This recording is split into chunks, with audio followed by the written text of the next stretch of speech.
디딤돌 과정을 통해 세워진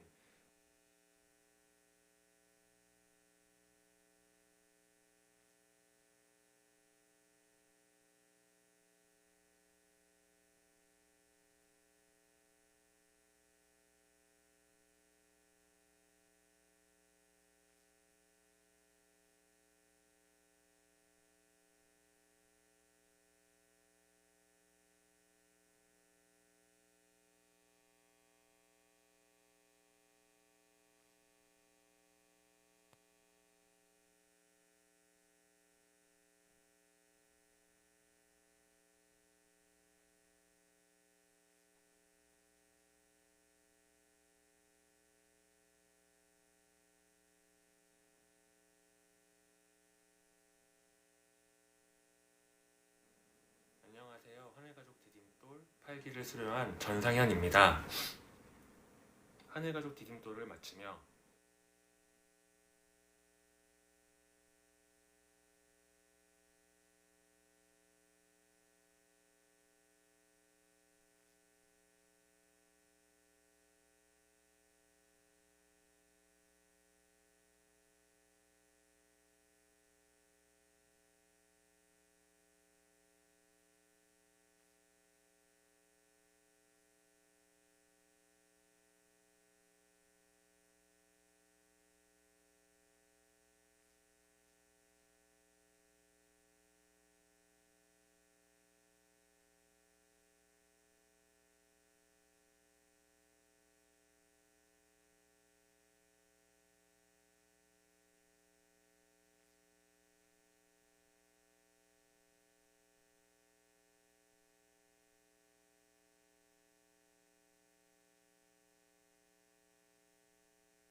저기 모니터 좀 켜줄래? 저기 뒤에.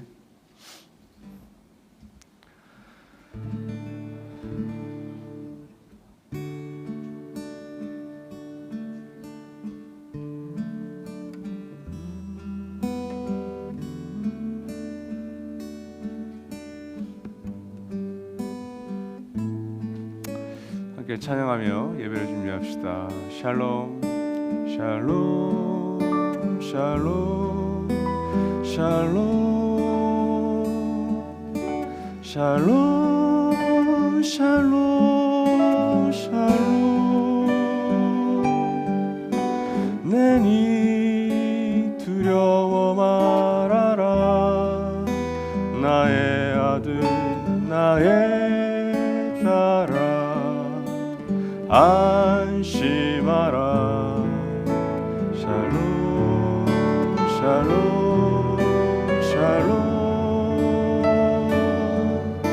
샬롬 샬롬 샬롬 나의 평안을 주노라 세상과는 다른 평안 두려워 마라 샬롬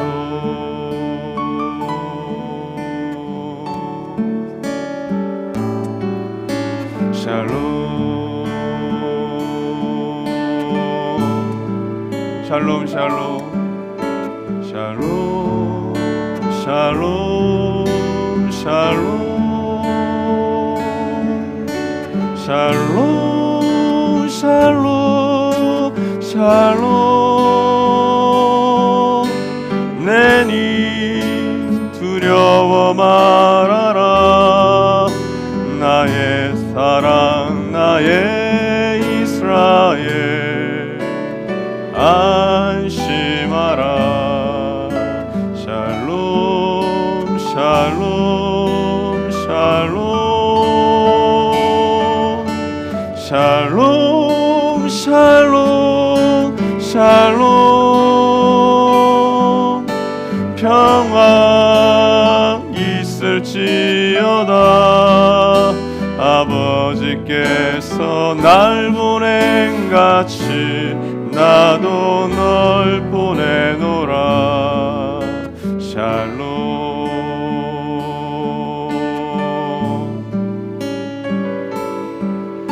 샬롬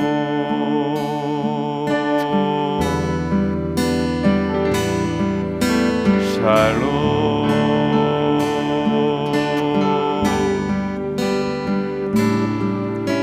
샬롬.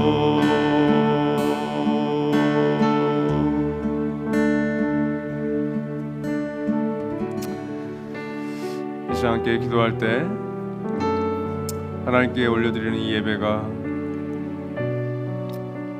저 하나님을 합당하게 드리는 예배가 될 수 있도록, 그리고 그 예배를 통해 우리에게 하나님의 그 평강, 하나님의 샬롬이 우리 안에 이루어지기를, 주님 이 예배가 정말 그런 예배 될 수 있도록 우리가 준비합니다.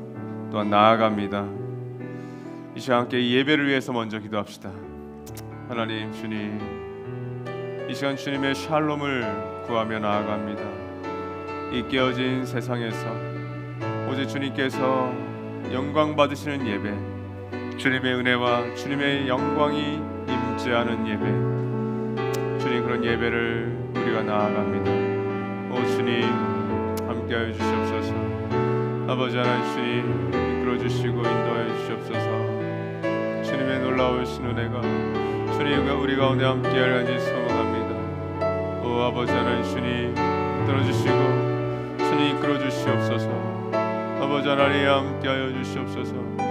주님, 이 코로나로 말미암아 다시 비대면 예배와 모임으로 나아갑니다. 주여, 이 대한민국을 긍휼히 여겨 주시옵소서. 주님, 참된 예배가 우리 안에 다시 한번 살아나게 하여 주십시오. 오 주 하나님, 들어주시고 이끌어주시고 주님 은혜 베풀어 주시옵소서. 주님의 놀라우신 은혜가 우리 가운데 함께하길 소망합니다. 오 주님, 주 하나님 역사하여 주시옵소서. 두 번째로 기도할 것은 오늘 이 예배에 임하는 샬롬 없는 세상을 살아가는 우리 자신을 위해서 이 시간 기도합시다. 나는 지난 일주일 동안 정말 어떤 생각을 가지고 살아왔는지, 주님의 샬롬 그 평강을 추구했는지, 아니면 돈과 섹스와 권력이 판을 치는 이 세상의 거대한 탕류 속에 그대로 흘러가는 인생은 아니었는지, 이 시간 우리 자신을 위해서, 여러분 자신을 위해서 주님께 다시 한번 마음을 붙들어 달라고 기도하며 나아갑시다. 기도합니다. 하나님, 주님, 이 거대한 깨어진 세상의 탕류 속에서 주님 정말 이 깨어진 세상을 여실히 흘러가며 살아가지는 않았는지, 하나님 나라의 다스림과 질서를 가슴에 품고 주여 이 거대한 탕류를 역류하여서 거슬러 올라가는 삶이 아닌 그저 되는 대로 살아가지는 않았는지, 오 주님 우리를 불쌍히 여겨주시옵소서. 긍휼히 여겨주시옵소서. 아버지 하나님, 주님 함께하여 주셔서 주님의 놀라우신 은혜가 우리 가운데 함께하길 소망합니다.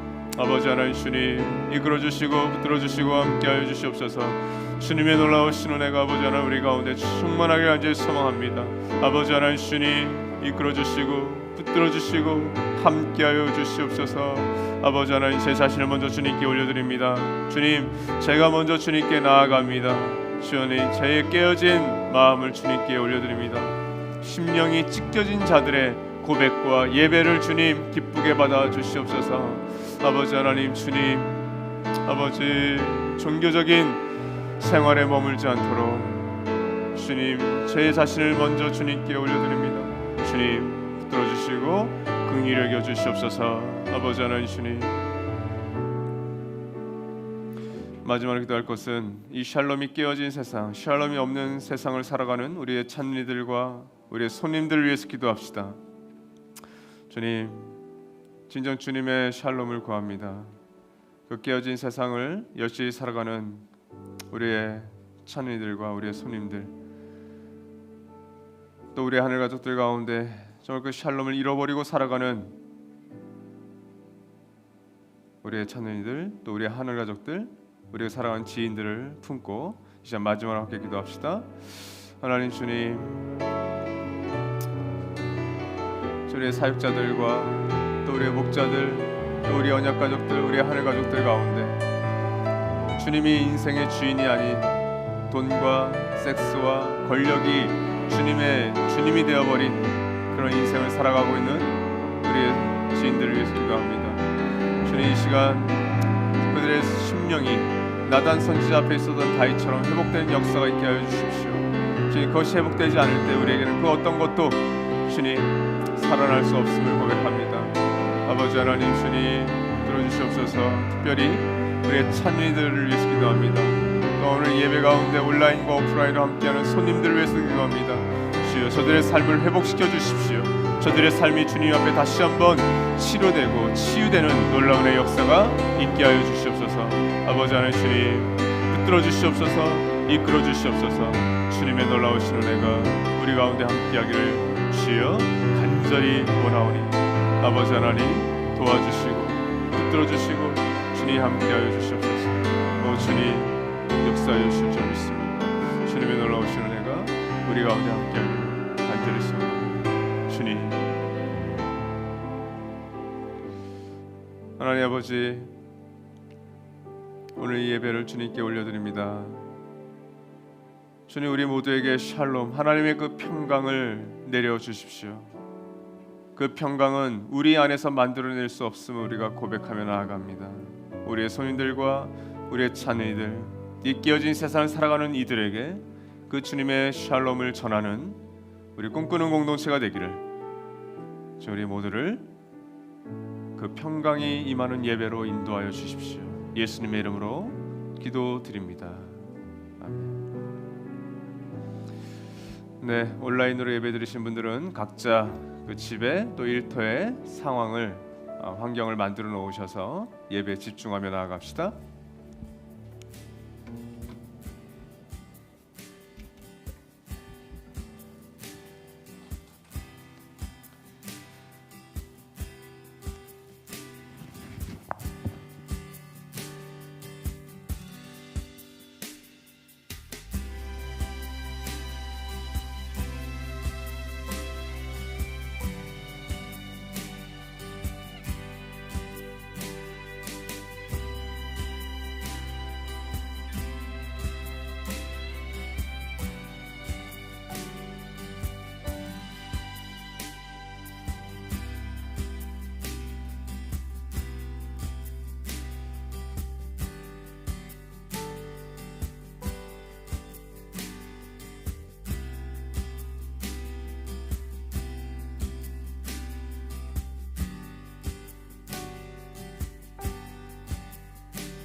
네, 우리 내일부터 거리두기 4단계가 되면서 지난 코로나 1년 5개월 가운데 가장 강력한 거리두기가 또 방역 지침이 내려진 것 같습니다. 1년 5개월 동안 이 코로나로 정말 지긋지긋한 삶을 또 경제 생활을 해오셨을 텐데 이 가운데서 그래도 우리 가운데 함께하실 또 깨어진 세상을 보듬고 품어주실 그 하나님은 선하신 분이십니다. 이 시기를 지나면서 그 선하신 하나님을 우리가 믿음으로 다시 한번 고백합시다. 좋으신 하나님, 좋으신 하나님, 좋으신 하나님, 참 좋으신 나의 하나님.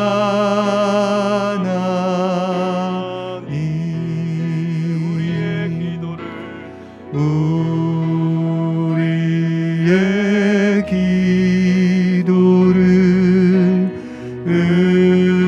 응답해 주시는 참 좋으신 나의 하나님.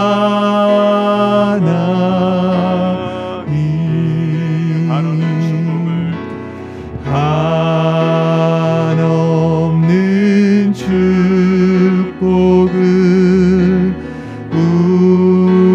우리에게 주시는 참 좋으신 나의 하나님. 참 좋으신 우리 하나님, 참 좋으신 우리 하나님.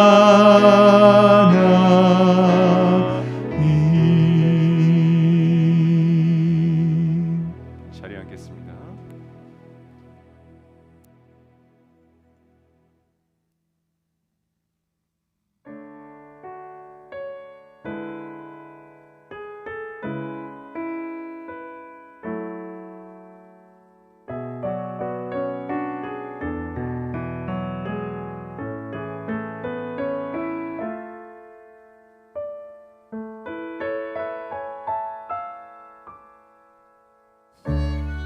설교를 통해 광야라는 것이 어떤 의미인지 정확하게 알게 된 것 같습니다. 내가 좀 더 돈을 벌면, 여유가 되면 멋지게 많이 드려야지 라는 생각을 많이 했던 요즘이었습니다. 잘못된 생각임을 알았지만 고집스럽게도 계속 그렇게 생각했습니다. 광야 학교에 입학해 있는 제가 언제 졸업할 수 있을지 모르겠으나 오늘 설교를 통해 이 시간이 나에게 소중하고 좋은 시간이 될 것임에 기대하게 되고 감사하게 됩니다. 어려운 시간이고 주님에게서 오히려 멀어지고 싶다는 생각이 들 때도 있겠지만 그때마다 순종과 동역을 알게 해주실 주님을 기대하며 노력하겠습니다.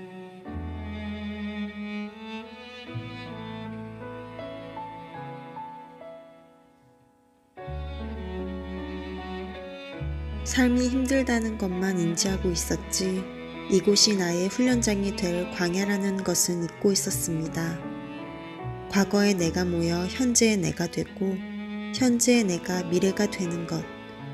결국 현재의 내 삶을 어떻게 선택해 나갈 것인가, 어떤 방향으로 나아갈 것인가가 선명해져야 그곳으로 나아갈 수 있을 것 같습니다. 겸손과 동역 그리고 순종을 배워나갈 수 있는 이 시간을 허투루 쓰지 않고 하나님 안에 더욱 붙어 있을 수 있는 시간이 될 수 있도록 도와주세요.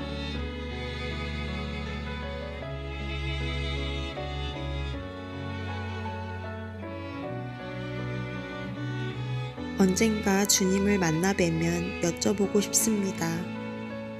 왜 저에게 육체의 가시를 심어주셔서 삶의 대부분의 시간을 고통의 광야 속에서 걸어가게 하셨는지, 왜 그 대상이 저였는지요. 그로 인해 저의 교만한 천성이 낮아지고 겸손해짐을 경험하며 더욱 주님을 찾게 되었지만 때론 이렇게까지 어려운 광야를 통해서만이 그것들이 가능했는지 이해가 잘 되지 않습니다. 다만 나에게 허락된 삶이 이렇구나 할 뿐입니다. 이 광야의 길은 제가 삶을 다할 때까지 걸어가야 할 길입니다. 중간중간 다른 광야의 길을 잠시 다녀올 때도 있지만 제게 허락하신 삶의 광야 수업을 잘 감당하며 온전히 졸업하길 기도합니다.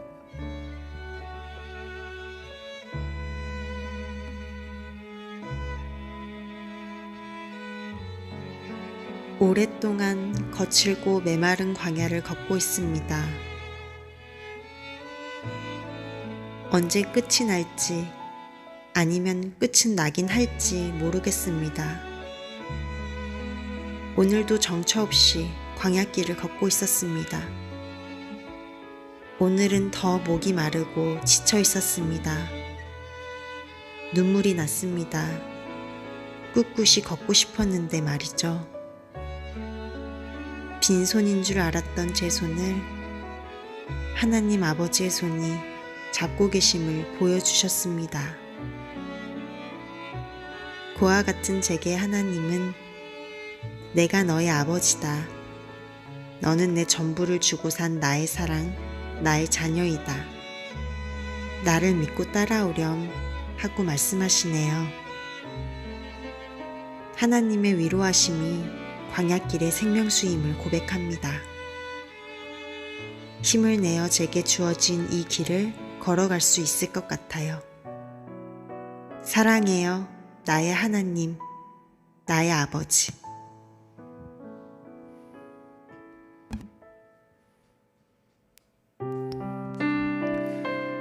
광야와 같은 깨어진 세상 가운데 우리를 선하게 신실하게 인도하고 지키시는 하나님을 신뢰함으로 같이 찬양하시겠습니다. 아무것도 두려워 말라. 주 나의 하나님이 지켜주시네. 놀라지 마라. 겁내지 말라. 주님 나를 지켜주시네. 아무것도 두려워 말라. 아무것도 두려워 말라. 주 나의 하나님이 지켜주시네. 놀라지 말라. 겁내지 마라. 주님 나를 지켜주시네. 내 맘이 힘에 겨워 지칠지라도 주님 나를 지켜주시네. 세상의 험한 톱과 몰아칠 때도 주님 나를 지켜주시네. 주님은 나의 산성, 주님은 나의 요새, 주님은 나의 소망, 나의 힘이 되신 여호와. 아무것도 두려워 말라. 아무것도 두려워 말라. 주 나의 하나님이 지켜주시네. 놀라지 마라. 겁내지 마라. 주님 나를 지켜주시네. 내 맘이 힘에 겨워 지칠지라도 내 맘이 힘에 겨워 지칠지라도 지칠지라도 주님 나를 지켜주시네. 세상의 험한 풍파 몰아칠 때도 주님 나를 지켜주시네.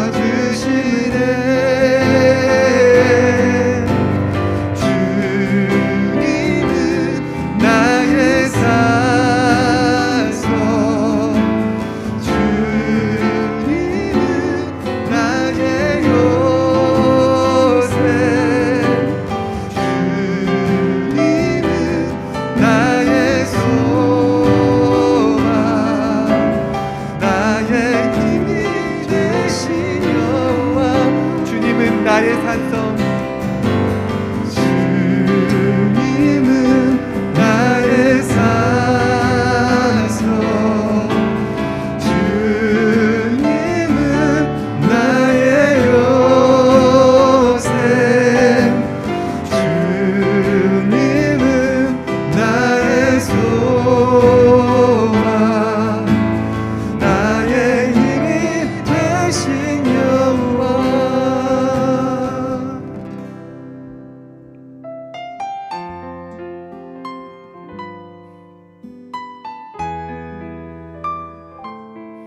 깨어진 세상을 끌어안고 우리의 몫을 감당하길 소망하며 함께 찬양하시겠습니다. 깨어진 세상을 끌어안고 나와 우리의 몫을 감당하며 주님의 완전한 하나님 나라 기다리며 사모합니다. 깨어진 세상 회복하시며 내 사랑하는 주 일하시니 소망하는 예배 우리의 애쓰 주여 받으소서. 깨어진 세상을 끌어안고 깨어진 세상을 끌어안고 나와 우리의 몫을 감당하며 주님의 완전한 하나님 나라 기다리며 사모합니다.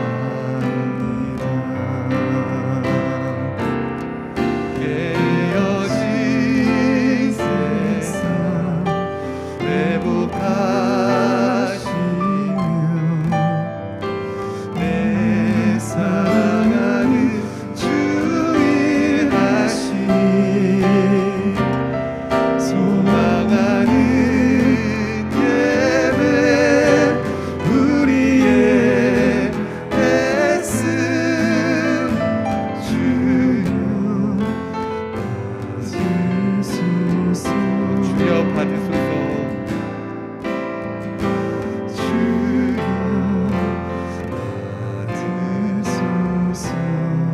주여 받으소서. 주여 받으소서.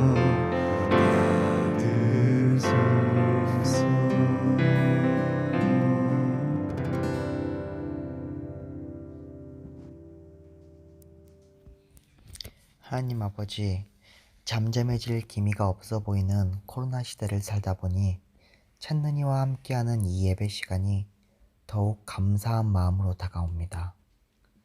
7월 광야에서 들려오는 메시지 설교 CG를 통해서 우리가 광야에서 절벽으로 내몰리는 절망만을 경험하는 것이 아닌 광야를 통해 주님을 진정으로 만나고 순종함으로 세상이 아닌 하나님을 주인으로 삼아 닮아가는 지혜와 겸손을 가질 수 있기를 기도합니다. 또한 광야를 지나고 있는 지체가 있다면 혼자 두지 않고 함께 걸어갈 수 있는 동역자가 되기를 소망합니다. 방글라데시에 계신 차성원 한미선 선교사님을 볼 때 광야의 의미가 한층 더 선명하게 다가오는 듯합니다. 의식주가 불편하고 척박한 곳이라 생각되지만 선교사님들의 주고받고 나누어지는 사랑을 보고 변화하는 아이들의 소식이 그 어느 곳보다 하나님의 나라가 선명하게 보여지는 곳임을 깨닫게 됩니다. 함께 생활하는 아이들 하나하나가 귀한 존재임을 깨닫게 하시고 주님의 사랑을 전달하는 선교사님들의 건강을 주님께서 책임져 주시기를 기도합니다. 하나님, 지금의 시대는 서로를 외면하기 쉽고 또 외면하는 것이 득이 되는 것처럼 보이는 시대를 살아가는 것 같습니다. 허나 하나님의 나라는 혼자 사는 것이 아닌 함께 살아가야 함을 믿기에 공동체적 삶을 실천하며 살아가는 하늘가족 공동체를 위해 기도합니다. 저희가 모이기 위해 힘쓰고 마음이 멀어지지 않기 위해 힘쓸 때 국가가 정한 방역 수칙 안에서 지혜롭게 행동하게 하시고 또한 그 안에서 주님의 사랑이 충분히 풍성한 시간이 되도록 하나님의 동행하심을 기대합니다. 내게 있는 모든 것이 주님에게서 왔음을 고백합니다. 주식, 부동산, 코인 등 만족 없이 물질을 불리려는 것에 혈안이 되어 있는 사회 속에서 마음이 흔들리지 않게 하시고 우리 각자에게 주어진 물질의 다 다르지만 남과 비교하는 삶이 아닌 각자에게 주어진 물질에 감사하고 만족할 수 있는 지혜를 허락해 주세요. 주님께서 주신 많은 것들 중 일부를 주님께 드립니다. 예수님께서 소외된 자들에게 찾아가 손을 내미셨던 것처럼 꼭 필요한 곳에 사용되기를 원합니다. 오늘 어린 나이에 광야의 훈련을 시작하고 또 통과한 요셉을 통해 우리도 그처럼 주님께서 주시는 꿈을 꾸고 품을 수 있는 한 사람 한 사람이 되어 듣는 예배가 아닌 살아가는 예배의 첫걸음이 되는 시간이 되길 원합니다. 이 예배의 시간을 주님께 온전히 드리길 원합니다. 우리를 사랑하시는 예수님의 이름으로 기도합니다.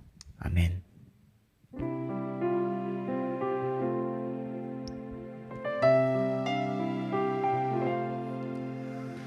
깨어진 기도를 통해 오 주여 일하소서 주의 뜻 이루소서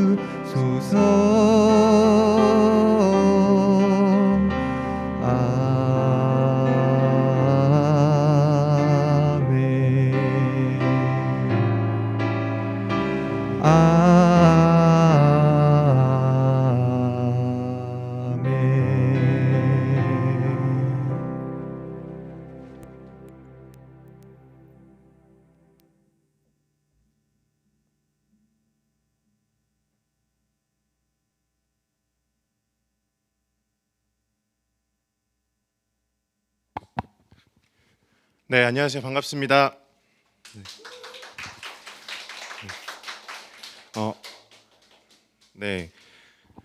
신의 존재를 믿지 않았던 안티크리스찬에서 사랑을 찾아 떠돌아다니는 지금은 세상 가장 아름다운 여인과 7개월째 아름다운 여행을 하고 있는 강남 가정교회 전윤수라고 합니다.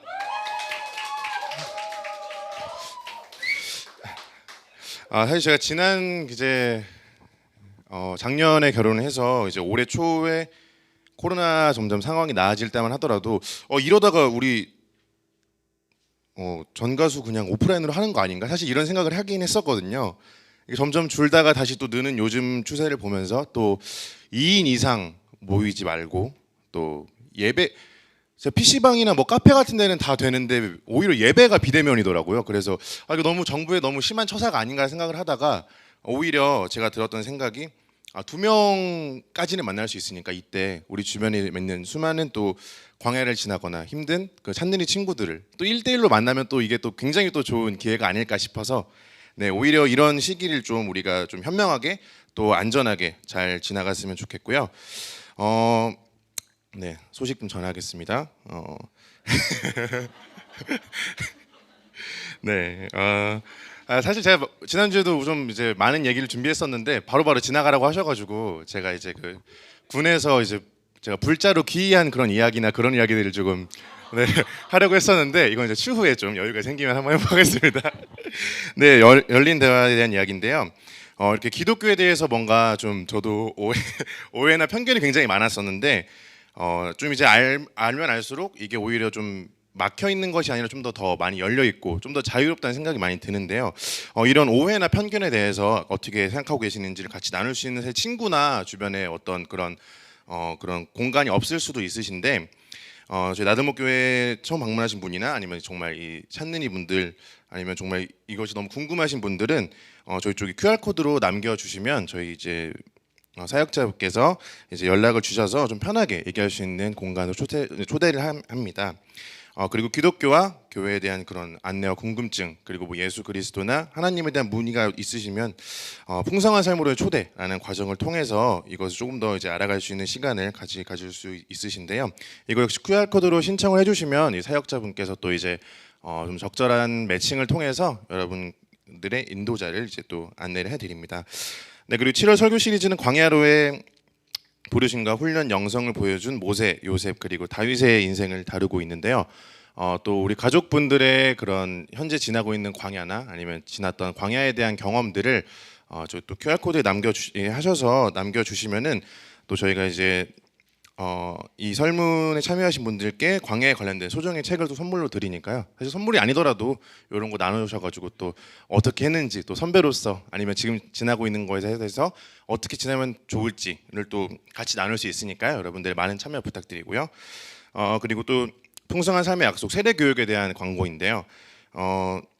지난주에 말씀드린 것처럼 저도 이제 이 나들목 꿈꾸는 교회에서 처음 세례를 받았을 때 저는 이게 되게 즐겁고 굉장히 기쁜 일인지 몰랐는데 이제 저희 이후에도 계속 세례식이 진행되는 걸 보면서 누군가가 이제 예수를 만나서 정말 내 삶의 주인이 바뀌는 과정을 함께 할 때 참 기쁜 것 같더라고요. 그래서 이 세례 교육을 하실 수 있게끔 풍성한 삶의 초대를 마치시고 또 아니면 이 나들목 꿈꾸는 교회에서 세례받기 원하시는 분 이렇게 신청을 해주시고요. 네, 그래서 8월 15일부터 9월 12일 5주간 이제 진행이 되고 9월 26일 주일 예배 세례식이 있을 예정입니다. 그리고 다음은 수요 예배에 대한 광고인데요. 지난주 이제 수요일에 저도 참석을 했었는데 요즘에 또 콘서트나 이런 거를 많이 못 가서 또 아쉬운 분들이 있으실 텐데 왔을 때 너무 좋더라고요. 진짜 단순히 그것뿐만 아니라 이렇게 삶에서 예배를 또 이렇게 드리면서 또 찬양도 마음껏 할 수 있는 기회가 있어서 참 좋았는데 이번 주는 아마 또 비대면으로 진행이 돼서 좀 아쉽지만 그래도 여러분 온라인으로라도 참석을 해줘서 이 딱 수요일 일주일의 중간에 여러분 좀 더 힘내시고 함께 예배를 드리면서 좀 더 하나님께 나아갔으면 좋겠습니다.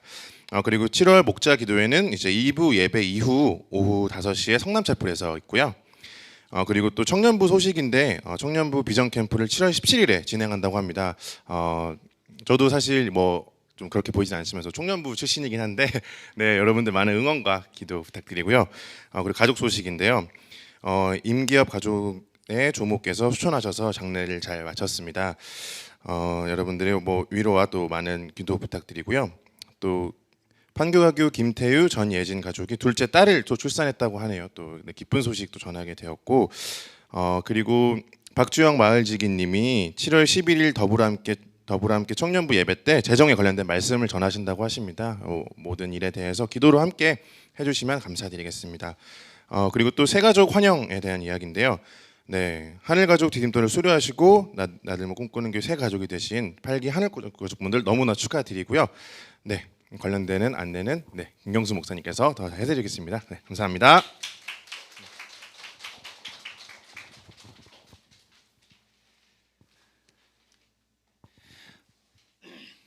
네, 지난 6월 6일부터 시작돼서 지난 주일까지 진행됐었던 8기죠. 8기 하나님 가족 디딤돌 시간에 환영식 하는 시간인데요. 아침에 좀 이런 생각이 들더라고요. 하나님의 가족, 그리스도의 몸, 성령의 전이 된 분들이 또 우리와 함께 하는구나. 우리가 좀 더 잘 지어져 가겠구나 하는 거는 기대와 감사하는 마음이 있었습니다. 8분인데요. 제가 이 시간에 좀 호명하도록 하겠습니다. 김미나, 김은샘, 손은호, 신지혜, 유혜영, 전상현, 이상 6분은 저희 새로운 하늘 가족이시고요.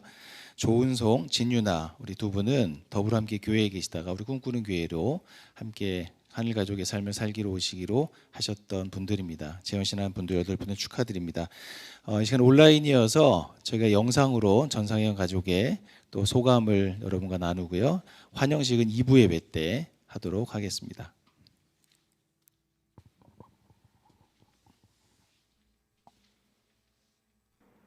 안녕하세요. 하늘가족 디딤돌 8기를 수료한 전상현입니다. 하늘가족 디딤돌을 마치며 신앙의 성장을 위해서는 공동체가 필요하다는 막연한 생각으로 꿈꾸는 교회에 처음 왔었습니다.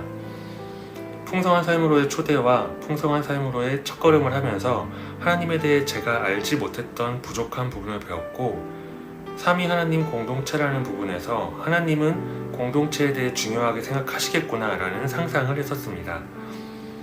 하늘가족 디딤돌을 통해 1세기 교회의 모습도 보고 꿈꾸는 교회가 추구하는 공동체에 대한 부분을 배우면서 제가 기존에 생각했던 것 이상으로 공동체가 중요하다는 생각을 하게 되었습니다. 예전에는 빛과 소금이 되자라는 말을 거창하게 생각했었습니다. 선한 영향력을 널리 퍼뜨리기 위해 세상에서도 인정받아야 하고 저 높은 곳에 가서 깃발을 꽂고 저 산지를 내게 주시고 어쩌고 하는 말들, 하나님이라는 이름만 사용할 뿐 교회 바깥의 사람들과 비슷한 욕망을 추구했었습니다. 그러다 하나님의 은혜로 결혼을 하게 되었고 부부라는 작은 공동체를 이루고 그 안에서 하나님의 사랑을 서로를 통해 간접적으로나마 체험을 하였습니다.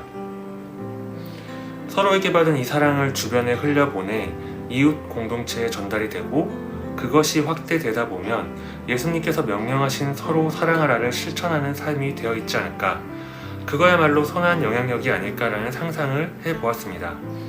하나님의 자녀로서 실제적인 믿음으로 삶을 살아낼 수 있는 방법은 세상에 저 대단해 보이는 신기루를 쫓는 게 아니라 세상이 주목하지 않는 작은 점과 같은 공동체로부터 시작된다는 것을 발견하였습니다. 앞으로 공동체에 속하게 되고 함께 생활을 하다 보면 여러 상황들이 찾아올 텐데 그때마다 하늘 가족 디딤돌 과정을 통해 세워진 기준을 기억하고 살아가다 보면 언젠가 하나님께서 계획하신 모습으로 되어 있지 않을까라는 기대를 하늘 가족 디딤돌을 통해 하게 되었습니다. 감사합니다.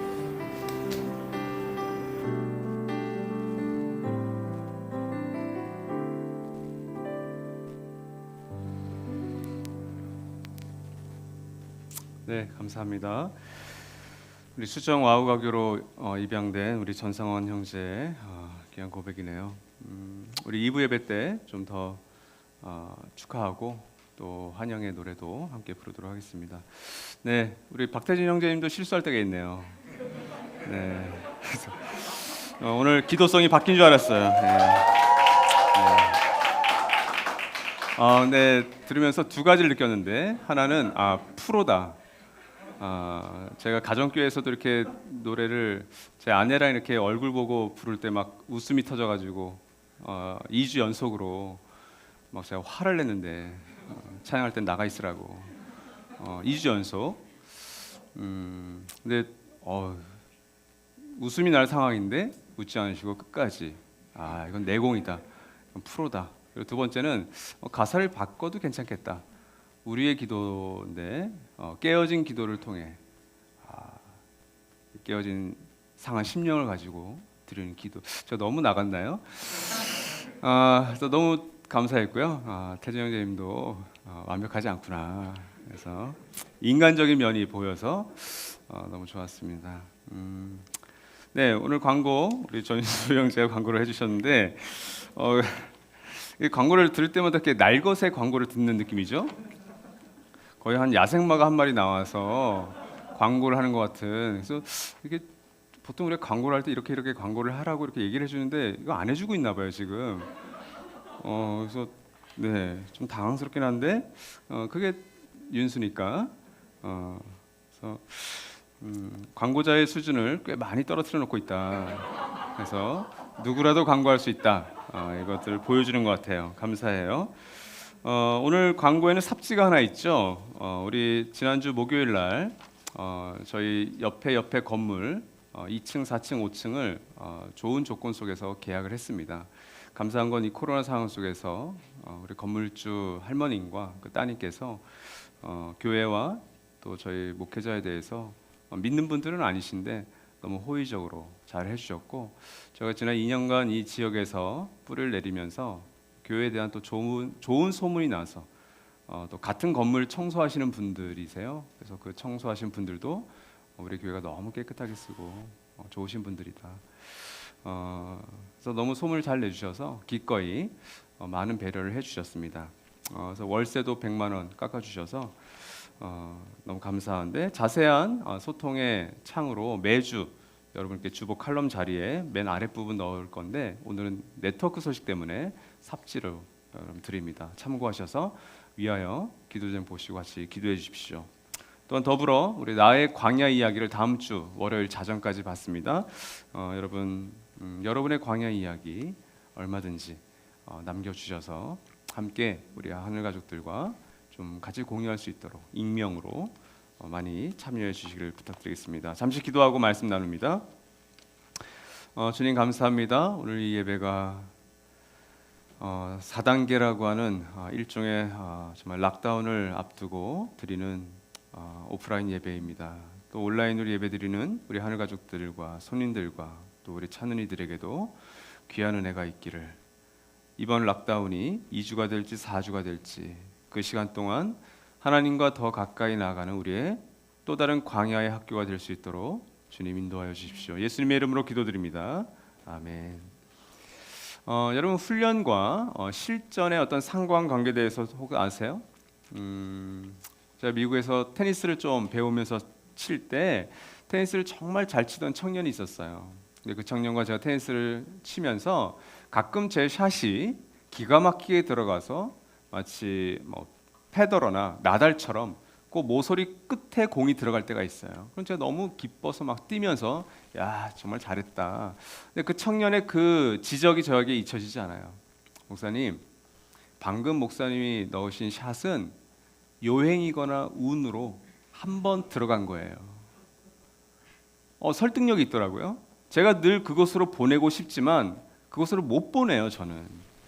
근데 그 형제는 원하는 만큼 10번 중에 9번은 다 들어가요. 무슨 차이일까요? 그 청년은 늘 훈련을 실전처럼, 저는 테니스 훈련을 하지 않았어요. 저의 테니스는 길거리 테니스라고 제가 불렀어요. 훈련이 별로 필요 없습니다. 그냥 운동 정도, 취미 정도죠. 이것이 훈련과 실전의 상관관계예요. 모든 운동이 그렇습니다. 예술 마찬가지입니다. 사역 마찬가지입니다. 멋들어지게 사역을 하고 멋들어지게 어떤 일을 한 것 같은데 그건 요행이에요. 운이에요. 훈련을 통해서만이 실전에 나타나고, 훈련에서 나타나지 않은 것은 실전에서 나타나지 않습니다. 나타나면 운이고 요행이 되는 거죠. 럭키한 거죠. 그렇다면 여러분의 삶을, 인생을 그 운에 맡기시겠어요? 그러니까 럭키한 운도 몇 번 되면 그건 운이 아니에요. 공동체는 어떤 면에서는 최고의 훈련의 장입니다. 그래서 우리 싱글로 살아가시는 비혼이거나 미혼이거나 독신인 분들도 자신의 일상이 사실은 최고의 훈련장이죠. 동시에 결혼을 했거나 가족과 함께 보내시는 분들도 역시 그 공동체는 최고의 훈련장이 될 수 있습니다. 사람이 사람을 서로 연마해 주는 거죠.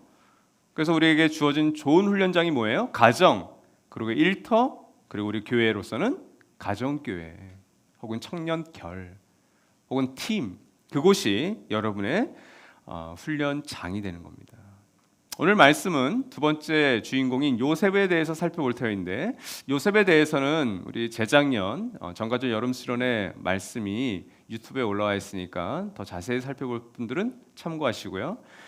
훈련과 실전을 정말 잘 보여주었던 한 사람, 우리 요셉을 함께 살펴봅시다. 창세기 39장 1절에서 7절 말씀 같이 한번 읽겠습니다. 시작. 요셉이 이집트로 끌려갔다. 요셉을 이집트로 끌고 내려간 이스마엘 사람들은 바로의 신하인 경호대장 이집트 사람 보디발에게 요셉을 팔았다. 주님께서 요셉과 함께 계셔서 앞길이 잘 열리도록 그를 돌보셨다. 요셉은 그 주인 이집트 사람의 집에서 살게 되었다. 그 주인은 주님께서 요셉과 함께 계시며 요셉이 하는 일마다 잘 되도록 주님께서 돌보신다는 것을 알았다. 주인은 요셉이 눈에 들어서 그를 신복으로 삼고 집안일과 재산을 모두 요셉에게 맡겨 관리하게 하였다. 그가 요셉에게 자기의 집안일과 그 모든 재산을 맡겨서 관리하게 한 그때부터 주님께서 요셉을 보시고 그 이집트 사람의 집에 복을 내리셨다. 주님께서 내리시는 복이 주인의 집안에 있는 것이든지 밭에 있는 것이든지 그 주인이 가진 모든 것에 미쳤다. 그래서 그 주인은 자기가 가진 모든 것을 요셉에게 맡겨서 관리하게 하고 자기의 먹거리를 빼고는 아무것도 간섭하지 않았다. 요셉은 용모가 준수하고 잘생긴 미남이었다. 일이 이렇게 된 지 얼마 지나지 않아서 주인의 아내가 요셉에게 눈짓을 하며 나하고 침실로 가요 하고 꾀었다. 창세기 37장에서 50장까지 38장이 유다에 관한 이야기니까 창세기에서 가장 많은 연대기를 가지고 있는 인물이 요셉입니다. 그 요셉의 광야 학교를 한 세 가지 정도로 우리가 사실은 꼭 집을 수가 있는데, 첫 번째는 가정이었어요. 가정이 광야가 될 수 있는가? 아마 대부분의 여러분들이 그것에 동의를 하실 겁니다. 내가 태어난 원가정이든 혹은 결혼하신 분들이라면 지금 내가 사랑해서 언약하고 맺은 그 가정이든 어떠한 가정이든 그 가정은 충분히 광야가 될 수 있습니다.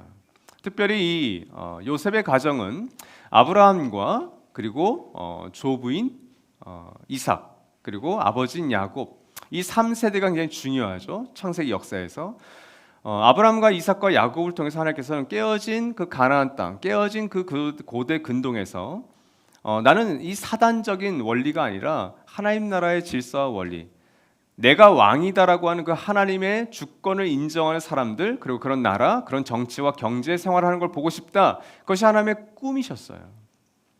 요셉의 가정이 바로 그 하나님의 원대한 꿈, 위대한 꿈을 담지한 그런 가정이었다는 사실입니다. 그러나 이 가정은 그 하나님의 꿈을 담기에는 너무나도 연약하고 깨어지기 쉬운 가정이었어요. 아마 저와 여러분이 이 가정 안에 들어갔어도 누구냐에 따라서 많은 상처를 받았을 겁니다. 그 이유를 한번 볼까요? 37장 3절 4절 같이 읽죠. 시작. 이스라엘은 늙음하게 요셉을 얻었으므로 다른 아들들보다 요셉을 더 사랑하여서 그에게 화려한 옷을 지어서 입혔다. 형들은 아버지가 그를 자기들보다 더 사랑하는 것을 보고서 요셉을 미워하며 그에게 말 한마디도 다정스럽게 하는 법이 없었다. 오늘 이 말씀을 자세히 보시고 요셉의 어떤 가정사를 아시는 분들은, 교회 생활 좀 하신 분들은 이 말씀 3절부터 걸리실 거예요. 왜냐하면 요셉이 단순히 막내였기 때문에, 늙음하게 얻은 아들이기 때문에 사랑을 받은 게 아닙니다. 야곱은 그냥 요셉을 편애했어요. 왜 그렇죠? 요셉 밑에 베냐민이라는 막내가 있었거든요. 그러면 늙음하게 얻은 아들이었다면 베냐민을 더 아끼고 사랑했어야죠. 근데 요셉을 콕 집어서 편애했습니다. 그렇죠? 여기 말씀 보시면 더 사랑하여서.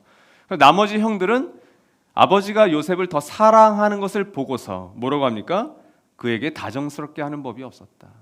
그러니까 야곱은 편애했어요. 요셉은 아마 이 편애를 자연스럽게 받아들였을 겁니다. 자기는 편애인지도 몰랐을 거예요. 그렇죠? 그러나 요셉의 나머지 형들은 어때요? 그 편애로 말미암아 피해자가 돼버린 거죠. 나중에 요셉은 어떻게 돼요? 이 편애 때문에 피해자가 돼버립니다. 그러니까 야곱의 가정에 있는 모든 아들들은 아버지의 편애로 말미암아 피해자가 되기도 하고 가해자 되기도 하는 어려운 상황을 경험하게 됩니다. 나중에 창세기 37장 19절 20절 보시면 저 녀석을 죽여서 아무 구덩이에다 죽여놓고 짐승이 잡아먹다고 하자. 그리고 그 꿈이 어떻게 되나 한번 보자. 형들의 끔찍한 계획이 이 가정에서 일어나고 있는 거예요. 상상이 안 되죠, 여러분. 엄마가 배 아파서 낳은 같은 아버지 아래에 있는 형제들이 서로를 죽이려고 한다. 그걸 우리가 존속살인이라고 하잖아요. 무거운 살인법으로 우리가 대합니다. 두 번째 광야는 보디발의 집입니다. 바로 오늘 읽었던 39장 1절에서 7절이 바로 이 두 번째 광야 학교의 모습을 보여주고 있어요. 1절에서는 광야 학교의 특성이 등장합니다. 어떤 광야 학교는 여러분이 입학하고 싶지 않아도 입학합니다. 선천적으로 태어나면서 광야 학교를 바로 입학하시는 분들이 있다고요. 1절에서 끌려갔다. 또 1절에서 끌고 내려간, 1절에서 팔았다. 요셉의 의지는 전혀 반영되지 않습니다. 그러니까 어떤 광야 학교는 이렇게 수동적으로 내가 당할 수밖에 없는 광야 학교의 특성을 품고 있어요. 2절과 3절 말씀과 전체 말씀을 보면 두 가지 종류의 이 광야 학교에서의 주된 과목이 등장합니다. 첫 번째는 4절에서 6절 전반절까지는 청지기, 그리고 6절 하반절에서 7절은 섹스, 성에 관한 과목이에요. 특별히 요셉은 17살에서 30살까지 굉장히 젊은 시기에 바로 이 두 가지에 있어서 쉽게 얘기하면 돈과 성, 섹스에 대한 훈련을 받습니다. 먼저 청지기의 삶을 보면 4절과 5절과 6절에 계속해서 반복적으로 등장하는 말씀이 있는데 그것은 집안일과 재산 모두를 맡겨서 관리, 이 말이 다 들어가 있어요. 재산이라는 말은 세 번역이 번역을 잘 했는데 이것은 소유한 것, 소유를 의미해요. 근데 그 소유라는 건 다 돈으로 환산이 가능한 것들이죠. 그래서 재산으로 번역을 한 것 같아요. 집안일과 재산 모두를 맡겨서 관리하게 했다. 그러니까 여러분 요셉의 광야인 이 보디발의 집에서 그의 일 전체가 광야 학교의 수업이었고 그 일의 전체의 모양은 뭐냐면 결국 돈을 어떻게 관리하느냐. 그것을 어떻게 청지기로 우리가 스튜어드십이라고 그러는데 청지기적으로 보디발의 재산이 요셉의 것이 아니잖아요. 주인이었던 이 보디발의 재산을 내가 어떻게 사용하고 관리하느냐, 매니지먼트 하느냐가 그의 광야 학교의 과목이었습니다. 두 번째는 성과 관련된 부분입니다. 일이 이렇게 된 지 얼마 지나지 않아서 이렇게 6절 하반절 시작하죠. 6절이 이 말은 뭐냐면 이제 청지기로서의 광야 학교의 수업을 다 듣고 졸업했어요. 근데 또 다른 광야 학교가 열리고 있는 거예요. 그게 뭐예요? 성과 관련된 문제였습니다. 이것은 일종의 복선이에요. 일이 이렇게 된 지 얼마 지나지 않아서 성적 유혹의 현장이 일어납니다. 그리고 이 성적 유혹으로 말미암아 그 결과가 어떻게 돼요? 창세기 39장 19절과 20절 말씀 같이 한번 읽죠. 시작. 주인은 자기 아내에게서 당신의 종이 나에게 이 같은 행패를 부렸어요 하는 말을 듣고서 화가 치밀어 올랐다. 요셉의 주인은 요셉을 잡아서 감옥에 가두었다. 그곳은 왕의 죄수들이 가두는 곳이었다. 요셉은 이 광야 학교를 청기적인 수업 또 성과 관련된 훈련 잘 거쳤어요. 그런데 그 결과가 뭐냐면 세 번째 광야 학교였던 감옥에 갇힌 일이었어요. 여러분 광야 학교를 졸업한다고 해서 여러분의 저의 어떤 삶이 환경이 확 열린다고 착각하지 마십시오. 위대한 믿음의 사람이었던 요셉도 광야 학교 졸업하자마자 바로 다시 광야 학교로 입학하셨어요. 그리고 이 세 번째 광야 학교는 요셉마저도 지치게 만들었던. 그래서 요셉의 인간적인 면이 드러났다라고 정가수 때 한번 말씀드렸죠. 한번 이따 뒤에 살펴볼게요. 세 번째 광야는 감옥이었습니다. 창세기 39장 22절 말씀을 보시면 간수장은 감옥 안에 있는 죄수를 모두 요셉에게 맡기고 감옥 안에서 일어나는 온갖 일을 요셉이 혼자 처리하게 하였다. 그럼 여러분 어떻게 보세요? 이게 감옥에 갇힌 거예요. 감옥에서도 요셉은 일을 합니다. 이게 어떤 의미에서의 감옥일까요? 근데 이 감옥에서도 역시 요셉은 매니지먼트, 사람 다루어요. 근데 뭘 다루냐면 왕의 죄수들, 사람을 먼저 다룹니다. 그리고 온갖 일을 다뤄요. 물론 보디발의 집에서도 사람을 다루었겠죠. 근데 감옥에서는 왕의 죄수들과 관련된 사람들을 다루기 시작합니다. 그래서 간수장은 죄수들의 관리를 맡겨요. 근데 이것이 형식적인 이 사람이 지금 감옥에 있냐 없냐 이걸 하는 게 아니라 우리말로 하면 목양을 해요. 요셉의 이야기를 잘 아시면 아시겠지만 술 맡은 관원장과 빵 굽는 관원장의 얼굴색, 안색이 아침에 좋지 않은 걸 보고 요셉이 목양을 하기 시작하죠. 무슨 안 좋은 일이 있었습니까? 나 꿈을 꿨는데 좀 뒷자리가 이상해. 이것은 하나님께서 꾸게 하신 꿈이네 하면서 목양을 하죠. 우리도 마찬가지죠, 여러분. 우리의 일터와 또 우리의 가정에서 어떤 누군가의 안색이 안 좋다 그러면 요셉과 같이 목양을 하는 사람이 있는가 하면 그런 걸 전혀 모르고 관리만 하는 어리석음을 범할 수도 있죠. 이 광야학교를 얼마나 졸업하고 싶었는지 이 요셉의 인간적인 면이 40장 14절에 잘 등장하죠. 같이 한번 읽죠. 시작. 시종장께서 잘 되시는 날에 나를 기억하여 주시고 나를 따로 생각해 주시기 바랍니다. 그리고 바로에게 나의 사정을 말씀드려서 나도 이 감옥에서 풀려나게 해주시기 바랍니다. 난 무죄입니다. 난 이 감옥에 갇힐 일이 없습니다. 당신이 잘 되오시거든 바로 폐옥 나가시거든 나를 좀 풀어주세요. 이런 이 요셉의 얼마나 간곡한 부탁이었어요. 그런데 이 시종장은 잊어버립니다. 그리고 그로부터 만 2년이 지나서 그러니까 요셉의 간곡한 부탁이 2년이 지나는 동안 전혀 무시된 거예요. 일종의 배신을 당한 거죠. 정말 이 광야 학교를 벗어나고 싶었던 요셉, 이것을 깡그리 무시해버리는 요셉 자신은 이제 졸업해도 되겠다. 졸업해도 나 충분하다. 나 졸업학점 다 채웠다. 그런데 하나님께서는 이 광야 학교가 아직 끝나지 않았다라고 생각하고 계신 거죠. 이곳에 여러분 요셉은 어떤 훈련을 받았을까요? 그 훈련은 어떻게 요셉을 변모시켰을까요? 요셉이 집중적으로 받았던 훈련은 세 가지입니다. 첫 번째는 이걸 경영이라고 표현하면 좋을 것 같아요. 경영이었습니다. 광야 학교가 세 가지가 있었죠. 가정과 보디발의 집과 감옥. 동일하게 등장했던 필수 과목이 하나 있었는데 그것은 바로 인적 자원과 물적 자원을 어떻게 관리하느냐였어요. 그 관리한다는 말을 경영이라는 말로 바꾸면 되겠죠.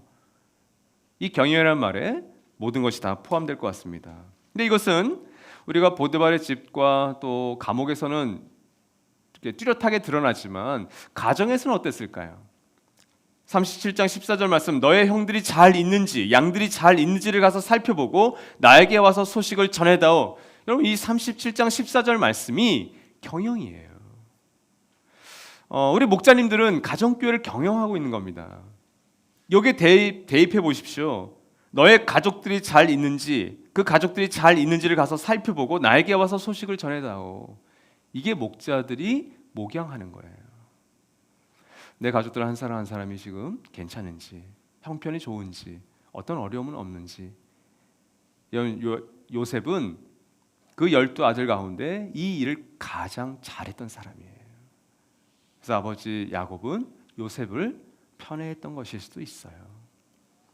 이후 보디발의 집에서 집안일과 그 모든 재산을 경영하죠. 감옥에서는 안에서 일어나는 온갖 일과 죄수들을 경영합니다. 어떤 특징이 있나요?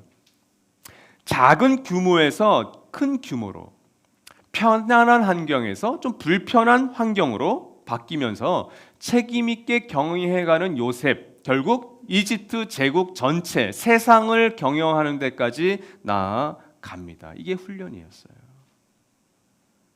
요행으로 운이 좋아서 이집트 제국에서 꿈 잘 한번 꿔서 해몽해서 제국의 총리의 자리에 앉은 것이 아닙니다.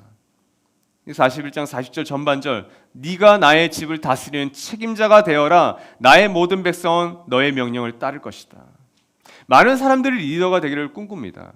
아니 리더가 되기를 원하지 않는 분들도 있어요. 뒤에 숨어서 서포트하는 사람으로 섬김으로서 남는 분들도 있습니다. 좋은 겁니다. 근데 여러분 기억하십시오. 네가 나의 집을 다스리는 책임자가 되거라 하는 이 말은 엄청난 책임감과 엄청난 중압감을 우리에게 던져주는 거예요. 그래서 그 탑 리더에게 주어진 그 책임감, 그 무게감은 그 자리에 가지 않으면 알 수가 없어요. 그래서 우리가 그런 말을 하죠. 탑 리더에 대해서 함부로 얘기하지 마. 일터든 회사든 가정이든 아버지 어머니에 대해서 함부로 얘기하지 마. 왜? 내가 그 자리에 가보지 않으면, 내가 그 탑 리더의 자리에 가보지 않으면 여러분 안 돼요. 저도 부교육자 생활을 오래 했습니다. 수십 년을 했죠. 근데 담임 목사를 제가 36세 시작했으니까 꽤 젊은 나이에 한 거예요. 근데 그 전까지는 전혀 몰랐어요. 그때를 저를 표현하면 그냥 천방지축. 그냥 사역을 제가 하고 싶은 거 마음대로 열심히. 근데 그 자리에 올라가 보니 우리 담임 목사님이 나 때문에 꽤 고생하셨겠다라는 생각이 절로 들더라고요. 자, 작은 양떼를 치던 현장에서 시작해서 보디발의 집과 감옥에서 자신에게 맡겨진 것을 경영하는 훈련을 받은 요셉이 드디어 당시 세상의 중심을 할 수 있는 이집트 제국의 모든 것들을 경영하는 자리에 올라갑니다. 여러분 생각해 보시죠. 17살부터 30살 때까지의 그 경험이 없었다면 과연 이 이집트 제국, 나의 집을 다스리는 책임자로 바로가 세웠을까요? 그럴 리 없습니다. 그렇게 세웠다면 제국이 망했을 거예요. 두 번째 훈련의 과목은 주대심입니다. 모세와 달리 요셉은 제국의 심장부, 즉 오늘로 하면 도시에서 광야의 훈련을 받은 거예요. 모세는요, 미디안 광야, 약간 전원 시골에서 광야의 훈련을 받은 겁니다. 모세는 제국에서 광야로 나갔죠. 근데 요셉은 광야에서 제국으로 삶의 자리를 옮겨서 광야 학교에 입학한 셈이에요. 뭐가 다를까요? 모양은 다른데 광야 학교는 시골이나 도시나 상관없어요. 여러분의 가정이나 일터나 여러분의 교우 관계나 여러분의 어떤 인간관계나 별로 상관이 없습니다. 모양은 다르지만 다 광야 학교인 셈이에요. 아이가 있거나 없거나, 아이가 1명이거나 5명, 6명이거나, 사실은 그 차이는 있긴 하지만 별로 그다. 그 한 사람 한 사람이 느끼는 광야 학교의 무거움은 다 무거워요, 사실은. 그래서 내 광야가 굉장히 힘들었어, 그렇게 말할 필요도 사실은 없는 거죠. 여러분, 주대심이라는 과목은 광야 학교가 달랐지만 다 똑같았어요. 모세는 미디안 광야에서 주가 나의 왕이시다. 요셉은 보디발의 집과 감옥에서 주가 나의 왕이시다 라는 것을 훈련받습니다. 결국 39장 9절 말씀을 보시면 이 주대심이 확연하게 드러납니다. 같이 한번 읽죠. 시작. 이 집안에서는 나의 위에는 아무도 없습니다. 나의 주인께서 나의 마음대로 하지 못하게 한 것은 한 가지뿐입니다. 그것은 마님입니다. 마님은 주인 어른의 부인이시기 때문입니다. 그런데 내가 어찌 이런 나쁜 일을 저질러서 하나님을 거역하는 죄를 지을 수 있겠습니까? 저는 이런 회사든 우리 일터에서 이런 직원이 있다면 너무 기쁠 것 같아요. 자기의 선을 너무 잘 알았어요. 왜 그렇죠? 보디발의 아내가 자신을 유혹하자 이 요셉이 그 보디발의 아내에게 했던 말이에요. 뭐라고 하죠? 이 집안에서 나의 위에는 아무것도 없습니다. 그런데 단 하나, 당신은 내 주인의 아내입니다. 그렇다면 내가 당신을 건드릴 수 없어요. 정확히 자신의 어떤 선을 알고 있었던 거죠. 책임감에 할 수 있겠습니다. 어떤 보디발이라는 그 주인의 주대심을 인정하고 있는 거예요, 그렇죠? 그런데 보디발에 대한 주인에 대한 두려움이 아니라 9절 하반절은 하나님을 거역하는 죄를 나는 거절합니다로 얘기하고 있는 거예요. 두 번째 주대심이죠. 여러분, 우리 크리스찬은 두 가지의 주대심 속에서 살아가요. 한 나를 고용한 혹은 내가 일할 수 있는 여건에서 내 생계를 위한 어떤 그 사람이 불교인이든 이슬람이 상관없어요. 최선을 다해서 일을 합니다. 불평하고 원망할 수 있어요. 그럼에도 불구하고 감사하면서 우리가 일을 합니다. 그럼 우리의 두 번째 주대심이 있죠. 눈에 보이지 않은 그 하나님이 나의 주인이시기 때문에 내가 믿는 상전에게만이 아니라 믿지 않는 상전을 위해서도 내가 최선을 다한다. 우리에겐 두 번째 주대심이 굉장히 중요합니다. 이 주대심을 우리가 선명하게 이해하지 않으면 이 깨어진 세상에서 우리는 크리스찬을 살아가는 게 굉장히 어려울 거예요. 이 주대심이 선명해야만 이 깨어진 세상에 내가 좀 손해봐도, 내 시간, 내 에너지, 내 돈을 좀 손해봐도 크리스천답게 살아갈 수가 있게 됩니다. 이 두 번째 주대심이 없다면 어떻게 살아가야 돼요? 여러분 힘들면 다 얘기하세요. 뒷담화하세요. 상사 욕하세요. 내 월급이 적다고 더 데모하세요. 괜찮아요. 근데 이 두 번째 주대심 때문에 하나님께서 우리를 광야 학교에서 훈련시키시는 거예요. 이런 감옥에서 나가고 싶던 2년은 요셉으로서는 사람에게 배신당한 2년이었습니다. 근데 하나님께서는 그를 더 준비시켰던 훈련과 준비의 시간이었어요. 그러니까 요셉에게는 하나님의 주대심을 수용해야 했던, 용납해야 했던 2년이었습니다. 그 2년이 가벼웠을 것 같아요. 제가 예전에 말씀드렸죠. 제가 성했던 교회에서 연말말 되면 떠나고 싶어서 목이 이까지 왔다고. 그 3년이 저에게 없었다면 전 지금 이 자리에 없었을 거라고. 아마 요셉은 그런 마음이었을 거예요. 아니, 저와는 비교도 되지 않는 인연이었겠죠.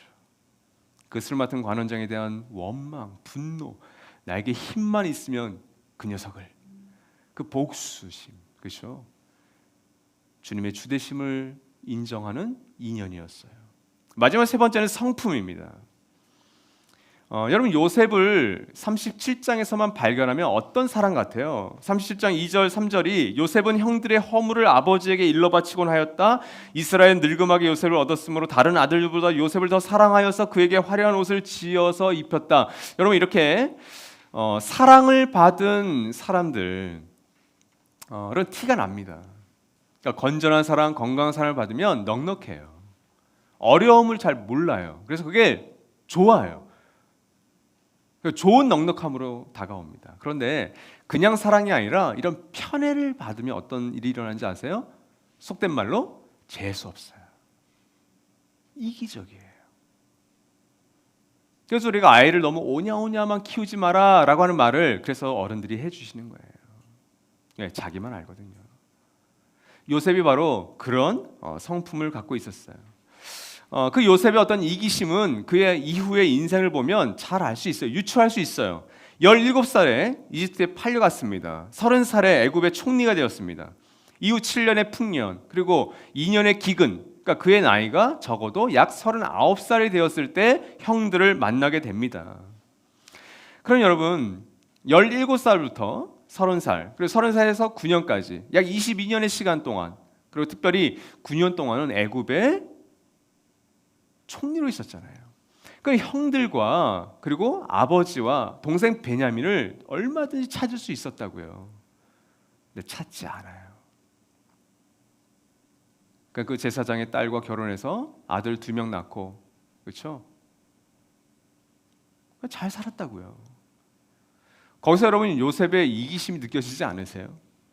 아니, 자기만 이렇게 잘 먹고 잘 살 수 있는 거예요?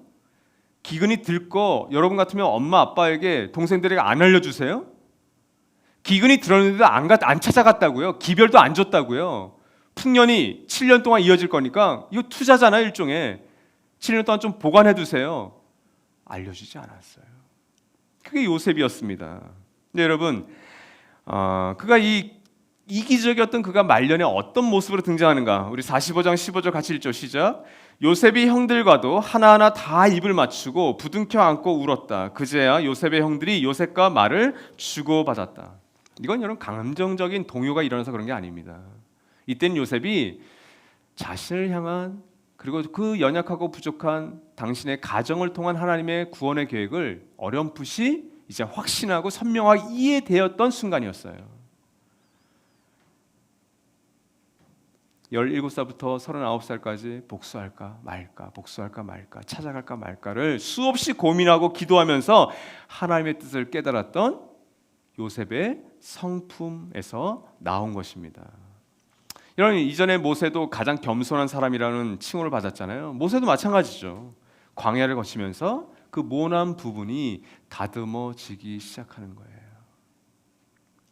제가 확신 있게 얘기해 드릴 수 있어요. 가정교회에서, 청년부 결에서 그 공동체를 못 견디고 이렇게 떨어져 나가는 케이스들이 있죠. 이 다듬어지는 걸 싫어하기 때문에 그런 거예요. 그러니까 여러분, 지금 가정교회 안에 붙어있는 분들을 정말 귀하게 여기십시오. 그분들의 모난 부분이 어느 정도 다 드러나셨죠, 이미. 아직도 모르시면 좀 덜 진실한 겁니다. 그 모난 부분을 닫는 사람들, 그리고 그런 용기가 있는 사람들이 붙어 있는 거예요. 여러분, 바로 이 모세와 마찬가지로 요셉도 그 광야를 거치면서 성품의 훈련을 받은 겁니다. 그렇다면 여러분, 이 요셉을 통해서도 그렇고 뭐 이전 모세도 마찬가지입니다. 아니, 예수님 이후 2000년 교회사, 뭐 세계사에도 마찬가지예요. 이 요셉과 모세를 보면 이 광야 학교에 꼭 필요한 훈련들, 대학으로 치면 이건 꼭 이건 이수하고 가야 돼. 필수 전공 과목들이 있어요. 이것은 예외가 없습니다. 저와 여러분에게도 동일해요. 그 세 가지를 여러분과 함께 좀 살펴보려고 합니다. 첫 번째는 돈입니다. 미국의 영성 신학자인 리처드 포스터의 고전이죠. 돈과 섹스와 권력이라고 하는 책은 바로 이 광야 학교의 필수 전공 3가지 영역에 대해서 우리에게 소개하고 있는 책입니다. 보디발의 집에서 요셉은 바로 이 재산, 소유, 이 돈에 관한 관리를 훈련받았다고 말씀드렸죠. 본문은 4절, 5절, 6절에 그것이 잘 나와 있는데 이것을 보는 게 참 재밌어요. 본문 4절 보시면 주인이 집안일과 재산을 일단 맡깁니다. 일단 맡긴 거예요. 아직 검증은 안 됐어요. 그런데 5절은 검증이 됩니다. 일과 재산에서 하나님께서 복 주심을 이 주인이 봐요. 그 다음에 6절에 어떻게 합니까? 자기가 가진 모든 것을 요셉에게 맡겨서 관리하게 한대. 여러분 4절과 5절과 6절은 우리의 가정교회와 교회와 우리의 일터에서 늘 일어나는 겁니다. 그리고 3절을 보시면 주님께서 돌보신다. 자, 요셉에게 맡겨진 것을 이제 주님께서 돌보세요. 3절은. 또한 5절에서는 주님께서 요셉을 보시고 그 이집트 사람의 집에 복을 내리셨다. 5절은 주님께서 내리시는 복 이렇게 돼 있어요. 자, 재산이라는 것, 우리가 만몬이라고 하는 이 돈은 굉장히 사단적인 요소가 그 안에 들어 있습니다. 가치 중립적이라 하기에는 어려울 정도로 어떤 마귀의 속성, 힘이 그 돈 안에 들어 있다라고 우리는 신학자들은 얘기를 해요. 가치 중립적으로 얘기하기는 좀 어려워요. 사단적인 요소가 그 안에 분명히 있습니다. 사람으로 하여금 미치게 만들거나 사람으로 하여금 잔인하게 만드는 힘이 돈에는 분명히, 만몬에는 분명히 있습니다. 그러니까 여러분, 하나님과 만몬을 라이벌로 예수께서 삼으셨던 거죠. 그런데 바로 이 만몬의 성격이 담겨져 있을 수도 있는 이 재산을 보디발이 이 요셉에게 맡기잖아요. 근데 요셉에게 이 맡겨진 돈에 하나님이 복을 주셨다는 건 무슨 의미예요? 요셉은 자신에게 맡겨진 소유와 재산을 하나님이 왕이시다라고, 우리식으로 하면 하나님 나라의 다스림과 질서로 사용한 겁니다. 여러분, 예수님께서 부자에 대해서 천국 가기가 어렵다고 얘기하신 것은 그 부자들이 돈이 많아서가 아니에요. 이건 돈이 많은 건 죄가 아닙니다. 근데 그 많은 돈을 그 부자가 하나님 나라의 다스림과 질서가 아니라 사단적인 영향력으로 사용할 때 그 부자는 천국에 못 가요. 돈이 없는 분들도 마찬가지입니다. 이거는 부자만 가기가 어려운 게 아니에요. 돈이 있든 없든 내게 있는 소유와 내 재산을 어떻게 사용하는가가 여기의 핵심입니다. 여러분, 이 요셉이 하나님 나라의 질서와 다심으로 그 보디발의 집과 감옥에서 사용했어요. 그죠? 훈련 받았어요. 그 다음에 이집트 제국에서 이걸 어떻게 사용합니까? 그에게 몰려있는 돈이 어느 정도예요? 이건 엄청난 소유가 그에게 생겨버린 겁니다. 아니, 실제로 그랬어요. 기근이 심각해질 때 먼저 돈을 다 받죠. 그 다음에 토지를 받죠. 또 양떼들, 소를, 가축을 받죠. 그 다음에 그 사람들의 몸까지 받아버립니다. 그럼 뭐가 돼요? 이집트의 모든 국민들이 다 노예가 돼버린 거예요. 근데 그 힘을, 그 돈을 어떻게 사용합니까? 창세기 47장 24절 같이 한번 읽죠. 시작. 곡식을 거둘 때 거둔 것에서 5분의 1을 바로께 바치고 나머지 5분의 4는 당신들이 가지시오. 거기에서 밭에 뿌릴 씨앗을 따로 떼어 놓으면 그 남는 것이 당신들과 당신들의 집안과 당신들 자식들의 먹거리가 될 것이오. 학자들에 따라서 5분의 4를 그 농민들이 가져가고 5분의 1을 나라의 세금으로 떼는 것에 대해서 당시 고대 근동에서는 굉장히 획기적인 것이다 라고 얘기를 해요. 오늘날도 그렇지 않나요? 100년 전 조선시대만 해도 이런 문제가 어떻게 생기죠? 5분의 4를 나라에서 다 가져가고 5분의 1도 주지 않는 일들이 일어나요. 그렇죠? 동학혁명이라든지 이런 모든 것들이 다 여기서 일어나는 겁니다. 분배가 잘 일어나지 않는 거예요. 그리고 오늘날도 이 현대사회에서도 이 자본주의 사회에서도 이 분배 문제가 계속해서 우리 안에 남아 있는 거예요. 얼마나 가난한 사람들에게 분배할 것이냐, 그럼 얼마나 부자들은 손해를 볼 것이냐. 이 싸움은 수천 년 동안 일어났어요. 그런데 요셉은 갑질할 수 있는 최고의 권력층인데 5분의 4는 너희들이 가져. 저는 이 말씀이 너무 따뜻해요. 당신들과 당신들의 집안과 당신들 자식들의 먹거리가 될 것이요. 토마스 머튼경은 돈의 위험성에 대해서 이렇게 얘기했습니다. 현대 사회에서 돈은 성령이 교회에서 차지해야 할 역할을 악마적으로 찬탈해 버렸다. 이 말씀보다 더 잘 적용한 말씀이 있을까요? 여러분, 돈을 관리하면서 잘 사용하는 것이 너무나도 중요해요. 왜냐하면 이 돈은 탐욕의 노예가 되어버리기 너무 쉽기 때문에 그렇습니다. 그래서 예수께서 경고하신 거예요. 하나님과 만몬이 라이벌 되게 만들지 마. 가령 이런 거죠. 우리가 어떤 일을 할 때, 여러분 가정과 일터와 교회에서도 마찬가지입니다. 어떤 일을 할 때 돈이 그 일을 결정하게 하느냐, 아니면 하나님께서, 성령께서 그 일을 하게 하느냐, 그 질문에 대한 답을 리더들이 어떻게 내리느냐가 굉장히 중요합니다. 돈 없어서 못해요. 이것과 하나님께서 어떻게 일하실까? 여러분 어떻게 입에 달고 다니세요? 어떤 정말 의미 있는 일을 해야 될 때, 정말 이것은 우리가 해야 되는 어떤 일을 해야 될 때, 가정에서 일터에서 돈 없어서 못해, 쉽게 내뱉지는 않는가요? 저도 먼저 두드려 보죠. 계산기를 쳐보죠. 근데 이 일을 통해서 하나님께서 하실 일을 기대하면서 하나님께 맡겨드릴 일인가, 그것을 분별하셔야 될 겁니다. 이건 돈의 영역에서 여러분 훈련하셔야 됩니다.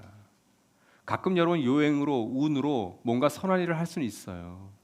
근데 그건 운이라니까요. 정작 여러분에게 돈이 주어질 때, 소유가 주어질 때 그 일을 할 수 있는가? 그때는 운으로 했기 때문에 훈련에서 나오지 않을 거예요. 두 번째 영역은 섹스입니다. 성입니다. 창세기 39장 6절 하반절과 7절, 요셉은 용모가 준수하고 잘생긴 미남이었다. 나하고 침실로 가요. 정말 이 두 구절이야말로 이 당시 요셉의 시대만이 아니라 오늘날 이 시대를 너무나도 잘 설명하는 거죠. 이 여인이 그렇게 나쁜 여인이 아닐 수도 있어요. 요셉의 이런 외적인 모습에 성적인 욕구를 느낀 겁니다. 반면 요셉은 어떻게 대답하죠? 39장 9절에서 내가 어찌 이런 나쁜 일을 저질러서 하나님을 거역하는 죄를 지을 수 있겠습니까? 여인은 오늘날 이 현대 왜곡된 성의식, 우리가 포르노그래피라고 그러죠. 외설, 그리고 음욕, 이런 것들에 정말 충실한 여인이었어요. 대표였어요.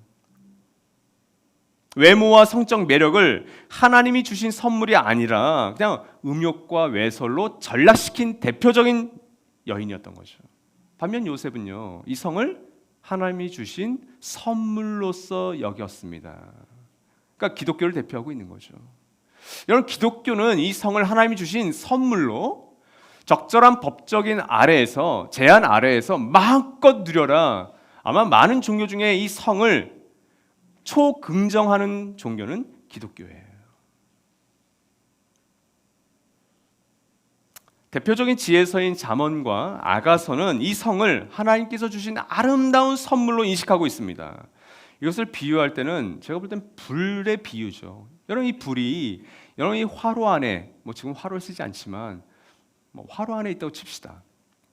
그 화로 안에 있는 불은 여러분에게 따뜻한 열과 밝은 빛을 제공해줘요. 근데 그 화로를 벗어난 불은 어떻게 하죠? 그 집을 홀라당 다 태워버립니다. 인명을 살생합니다. 그리고 가정을 파괴시켜버립니다. 그 불과 같은 역할을 바로 이 성이 감당하고 있는 거죠. 우리에게 어떻게 적용할 수 있을까요? 여러분, 성에 대해서 누구도 자신하지 마십시오. 큰일 납니다. 요셉처럼 피하는 것이 지혜입니다. 그걸 여러분 견뎌보시겠다고요? 난 기도했으니까 괜찮다고요? 자신하지 마십시오. 돈과 마찬가지로 이 성의 유혹에 대해서도 같은 동성들끼리는, 그리고 가정교회 안에서 동성들끼리는 고민을 나누시면 좋습니다. 돈이라든지 성이라든지 그것을 난 이거 정말 유혹이 많다, 날 좀 붙들어다오, 얘기하는 것이 너무나도 중요합니다. 제가 사역할 때 한 청년이 저를 찾아오던 때가 지금도 잊혀지지가 않아요. 그때는 잊혀지지가 않아요. 제가 유학생 사역을 했기 때문에 그 유학생들에게 성적인 유혹이 굉장히 많습니다. 당연하겠죠. 엄마 아빠가 안 계시니까 얼마든지. 그래서 제가 사역했던 교회에서도 그런 특별한 목양들은 다 대부분이 다 성적인 것과 관련되어 있었던 것들이에요. 안타까운 사건들이 굉장히 많았고요. 또 그런 어머니, 특별히 어머님들이 찾아오셔서 같이 만나서 그 어머니들이 정말 땅을 치며 우시는 모습들을 종종 보곤 했어요. 근데 이 형제는 그날 제가 저녁에 이렇게 연구실에 있는데 제 연구실로 찾아온 거예요. 저녁 시간에 뛰면서 연구실 문을 확 열고. 근데 이 친구가 저랑 이제 같이 의자에서 만나서 왜 무슨 일이 하는데 이야기가 끝나는 순간까지 몸을 벌벌 떨더라고요. 이거는 자연스럽게 떨리는 거예요. 여러분 그런 경험이 있으세요? 과속하다가 경찰한테 걸렸을 때 그때 그냥 손이 막 떨리는 거죠. 정말 이제 무서운 일이 일어날 때 막 떨리는 그 자연스러운 떨림이에요. 그래서 왜 그래? 침착해. 목사님, 저 어떤 외국인 자매랑 스터디하는 게 있는데 오늘 저한테 오늘 우리 집에 가자. 그리고 직설적으로 오늘 나랑 너 섹스하자. 근데 목사님 제가 교회 다니잖아요. 너무 무서워서 바로 교회 옆에 있는 버스 정류장이었거든요. 그냥 뛰쳐나왔어요. 그때 읽어준 말씀이 이 요셉의 말씀이었습니다. 야, 너 진짜 잘했다. 요셉도 여인에게 자기 옷을 맡겨놓고 뛰쳐나왔어. 물론 그 이후로 이 친구가 어떻게 지는지 모르겠어요. 그러니까 그 당시만은 너무 잘했다. 여러분 36개 피하는 것, 도망가는 것이 성적인 유혹에 있어서는 최고일 수가 있습니다. 그런 자를 아예 안 만드셔야 돼요. 세 번째는 권력입니다. 권력을 향한 자기 중심적인 욕망, 너무나도 그것을 충족시키는 시대에 살고 있죠. 오늘날 대부분 나라에서 사랑과 정의, 평화 이것은 구호로만 남고 자국 중심의 패권주의를 추종하는 세력이 교묘하게 힘을 갖는 것, 아니 교묘하지도 않습니다. 지금은 대놓고 그 힘을 갖습니다. 그치? 우리나라, 우리 민족, 우리를 배불리게 하고 우리를 좋게 하는 사람, 저 이민자들은, 저 외국인들은 내보내고 우리를 잘 살게 해주는 당신이 대통령, 수상, 총리가 되어주시오. 노골적으로 얘기하고 있는 시대입니다. 우리나라는 예외일까요? 그렇지 않을 겁니다. 저에게도 그런 마음이 좀 남아있고요. 우리가 먼저 혜택을 받아야지. 그렇다면 여러분 우리 국민들도 그것이 예외가 되기 어려울 거예요. 자 여러분, 보디발의 집과 감옥 그리고 제국에서 주어진 힘과 권력을 요셉은 생명을 파괴하는 것이 아닌 살리는 일에 사용합니다. 한번 볼까요? 약 22년이 지나 만난 형들에게 복수할 기회가 있었어요. 근데 하지 않습니다. 애굽으로 이주한 이 야곱의 감을 보십시오. 아버지 야곱이 죽게 됩니다. 그러자 형들은 요셉을 찾아와서 자신들을 해코지하지 말아줄 것을 부탁합니다. 아버지의 유언이라고 얘기하면서. 그런 형들을 보면서 요셉이 말하고 있는 말씀이 창세기 50장 21절이에요. 같이 읽죠. 시작. 그러니 형님들은 두려워하지 마십시오. 내가 형님들을 모시고 형님들의 자식들을 돌보겠습니다. 이렇게 요셉은 그들을 간곡한 말로 위로하였다. 여러분 요셉은 이 말을 하기 전까지 권력가였어요. 권력을 가지지 않으신 분은 권력의 소성을 잘 모르십니다. 권력은 달콤해요. 특별히 회사 생활은 더 그렇죠. 내가 저 사람이 생사 여탈권을 갖고 있다. 그럼 무지막지한 힘이 되어 버립니다. 교회도 마찬가지예요. 권력의 이면에 있는 사단적인 요소를 요셉은 너무 잘 알고 있었어요. 왜 그러냐면 그런 사단적인 권력의 맛을 너무 잘 알고 있었거든요. 그 피해자였고 얼마든지 그 가해자가 될 수 있었던 사람이 요셉이었어요. 한번 볼까요? 형들에게 죽임을 당할 뻔했을 때, 그렇죠? 그 형들이 품었던 사단적인 권력의 피해자였잖아요. 보디발의 집과 감옥에 갇혔을 때, 그리고 배신당했을 때, 요셉은 피해자로서 그것을 경험합니다. 또한 알량한 권력을 갖고 있었던 청지기로서 그런 권력의 이면을 알고 있었습니다. 또한 제국의 총리로서 나라를 운영했을 때, 여러분 좀 말랑말랑한 생각을 하지 마세요. 여러분 한 나라를 다스린다라는 그것은 하나님의 심판이 1cm 위에 올라와 있는 거예요. 그렇지 않겠어요? 여러분이 대통령이라면, 여러분이 정부 각처의 장관, 차관이라면 여러분의 결정 하나 때문에 누군가는 수십 명, 수백 명이 자살할 수 있어요. 여러분의 하나의 판단 때문에 수만 명, 수십만 명이 박탈감을 느끼고 여러분을 저주할 수 있다고요. 그게 총리의 자리예요. 무엇보다 22년 동안 형들에 대한 복수심과 분노로 말미암아 야곱과 아버지와 베냐민 친동생을 향해 애써 무관심했습니다. 그 권력을 사용한 거예요. 자기가 찾아갈 수 있었지만 찾아가지 않는 힘을 사용하기로 한 거죠. 그러니까 여러분, 이 50장 21절 형들의 부탁에 요셉이 취했던 행동은 자신의 역사에서 힘과 권력을 남용하고 오용했던 것을 부정하는 긍정적인 행위가 되는 거예요. 아, 내게 주어진 그 권력을 잘 사용하자. 그 권력을 가장 잘 사용하셨던 분 누구실까요? 예수님이시죠. 메시아의 신, 그리스도의 신 예수 앞에서 저와 여러분 다 죽어야 된다고요. 저주와 진노의 자식이었잖아요. 근데 그 힘과 권력을 당신이 대신 죽는 것으로 사용하셨습니다. 그래서 예수님의 이 말씀은 우리에게 설득력이 있는 거예요. 마가복음 10장 44, 45절 같이 한번 읽죠. 시작. 너희 가운데서 누구든지 으뜸이 되고자 하는 사람은 모든 사람의 종이 되어야 한다. 인자는 섬김을 받으러 온 것이 아니라 섬기러 왔으며 많은 사람을 구원하기 위하여 치를 몸값으로 자기 목숨을 내주러 왔다. 예수님이 말씀하신 최고의 권력, 힘을 사용하는 그 힘 뭐라고요? 예, 섬김이라고요. 앞으로 여러분, 마을지기를 우리는 세워야 됩니다. 그 마을지기의 조건이 뭘까요? 제일 잘 섬기는 분. 목자의 여러분, 힘은 이 섬김에서 나오는 겁니다. 때로는 이렇게 섬겨도 배신을 당해요. 근데 그때도 섬기는 거죠. 왜? 예수님처럼. 우리에게 한번 적용해 볼까요, 여러분? 세상적인 관점에서는 세상적인 권력은 그 권력을 생성해주는 돈, 시간, 어떤 에너지, 이것을 너를 위해서 쌓아라라고 얘기합니다. 그리고 그것을 어느 정도 모으면 그때 사용해, 이렇게 얘기해요. 근데 이런 하나님 나라의 관점에서의 힘은 예수님께서 말씀하신 것처럼 어떤 상황에서건 너가 할 수 있는 힘이 있다면 해라는 거예요. 도와줘야 될 사람이 있다면 그냥 돌려보내지 마, 기도해주고 보내지 마, 이렇게 얘기하시죠. 예수님이 요한복음 13장에 보여주신 뭐예요? 아무것도 가진 게 없잖아요, 예수님은. 근데 제자들의 발을 씻겨주십니다. 거기에 뭐가 필요해요? 물과 수건 정도잖아요.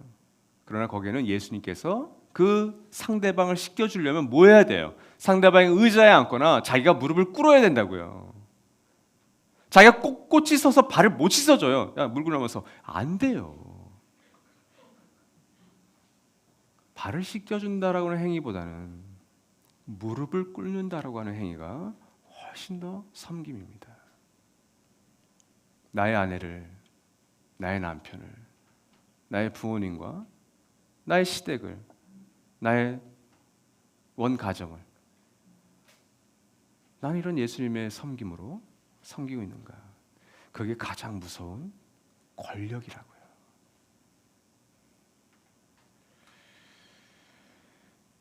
이런 섬김을 다할 때 우리에게는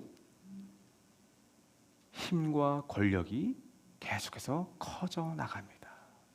세상을 죽이는 권력이 아니라 세상을 살리는 권력이.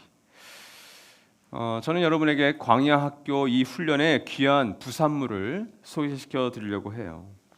그러니까 여러분, 우리의 일상인 가정과 일터와 가정교회와 청년 결이 우리의 광야 학교죠. 돈과 섹스와 권력을 사단의 어떤 영향이 아닌 하나님 나라의 다스림과 질서대로 사용하고 누리는 최고의 훈련장이 바로 우리의 가정과 우리의 일터와 우리의 가정교회와 결이에요. 공동체예요. 교회예요. 근데 그것은 결코 쉽지가 않습니다. 네, 여러분, 어려우면 어려울수록 그 훈련을 함께 받는 사람들 사이에 뭐가 생기는지 아세요? 끈끈한 우정과 의리가 생깁니다. 의리라고는 우정이라고는 없는 사람들은 공동체를 깹니다. 공동체를 나가게 됩니다. 우리는 세상적인 우정과 세상적인 의리가 아니에요. 우리를 죽기까지 사랑하시고 희생하신 예수 그리스도 때문에 우리에게 주어진 우정과 의리가 우리에게 있는 거예요. 그럴 땐 광야 학교를 함께 가고 있는 사람들의 작은 한마디, 그들의 섬김, 그들의 격려, 응원이 이런 끈끈한 귀한 부산물을 남깁니다. 이것은 광야 학교를 지날 때만 가능한 거예요.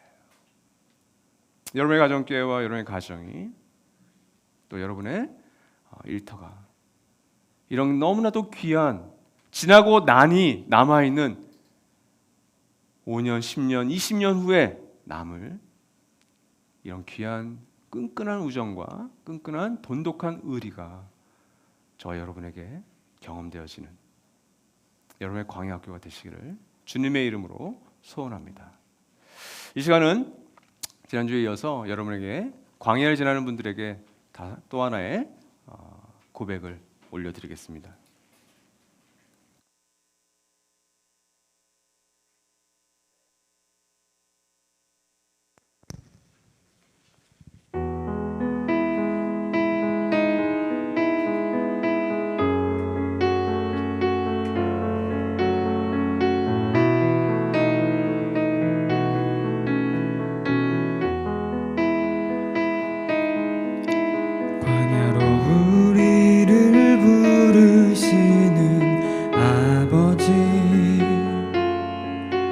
나를 낮추시고 돌이키시는 내 아버지,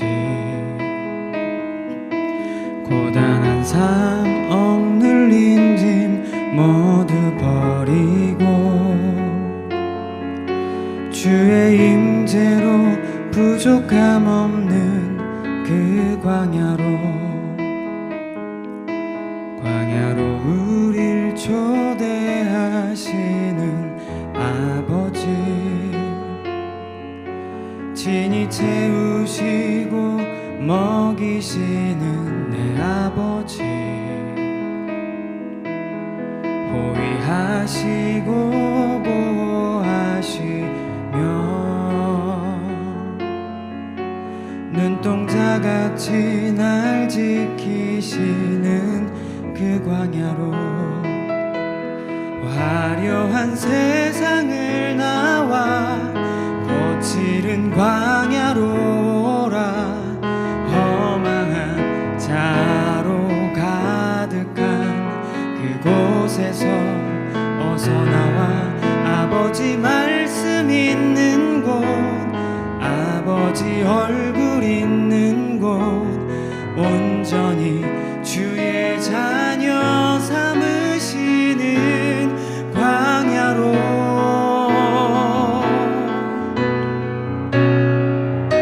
드넓은 광야로 나오라. 내 사랑하는 주님 손잡고 자기 부인하고 십자가 지고 예수님 걸으셨던 광야로 드넓은 광야로 날아오르라. 주께서 주신 날개를 달고 날 양육하는 곳, 날 세우시는 곳, 나의 안식처 그 광야로.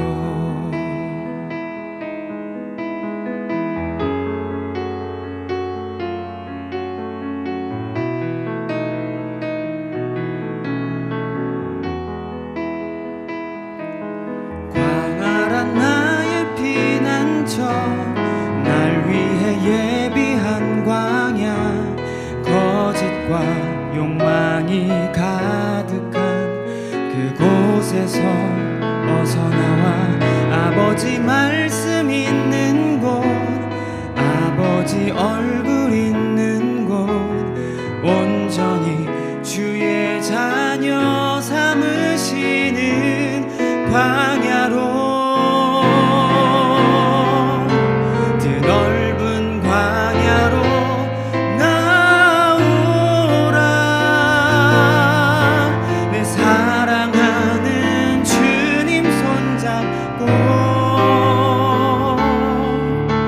자기 부인하고 십자가 지고 예수님 걸으셨던 광야로 드넓은 광야로 날아오르라 주께서 주신 날개를 달고 날 양육하는 곳 날 세우시는 곳 나의 안식처 그 광야로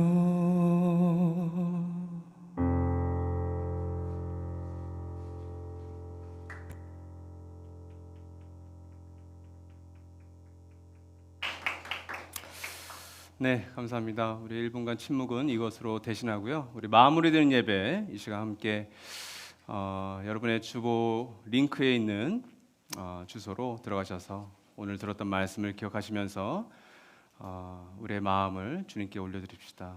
특별히 광야로 들어오신 분들이 계시다면 주님께 오늘의 설교와 또 예배와 또 특성을 통해서 주신 마음을 같이 한번 올려드려 봅시다. 우리 이 시간 마무리된 예배 시간 갖겠습니다.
네, 이 시간 우리 드리는 찬양으로 주가 보이신 생명의 길 우리 함께 찬양합시다.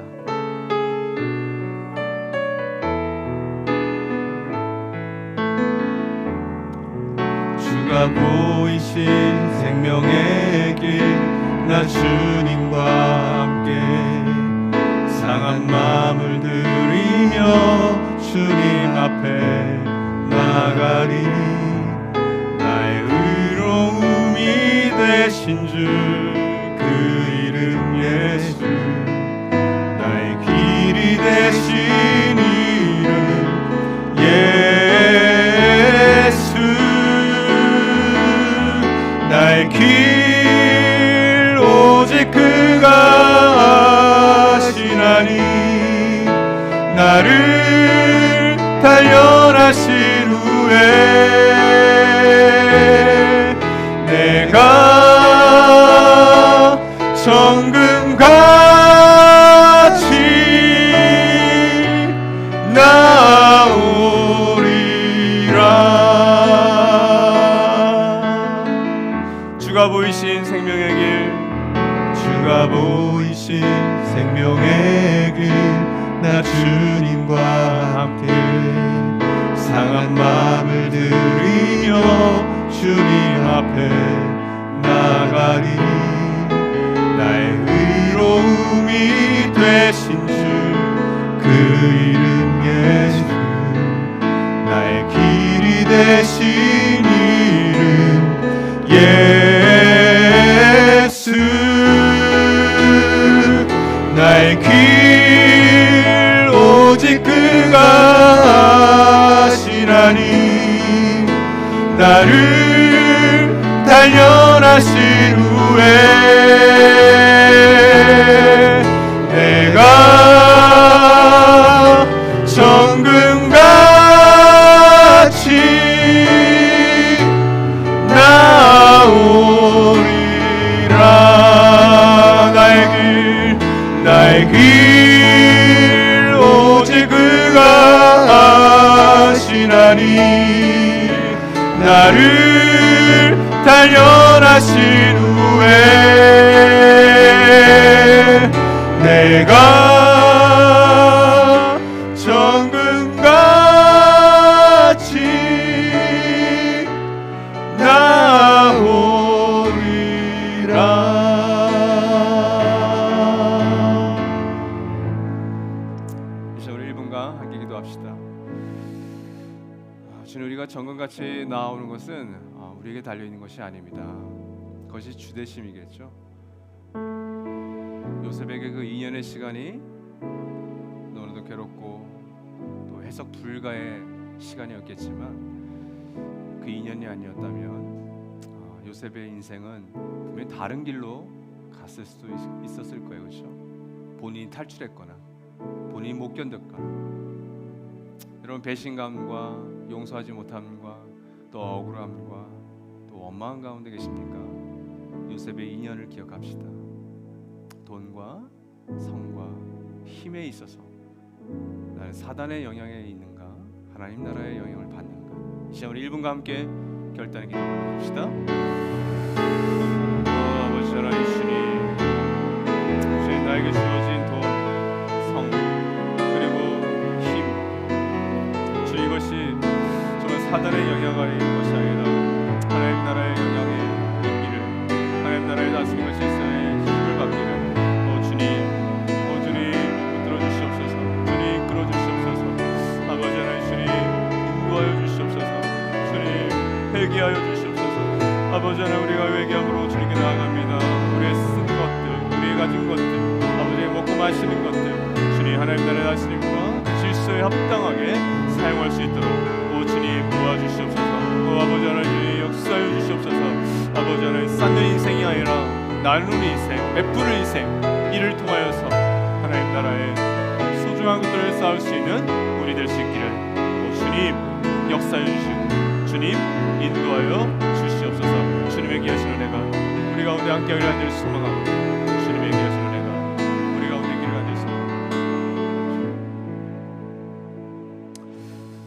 주님, 돈과 성과 힘, 권력에 있어서 나는 또 우리는 그것을 어떻게 사용하고 또 그것을 어떻게 활용하고 있는가?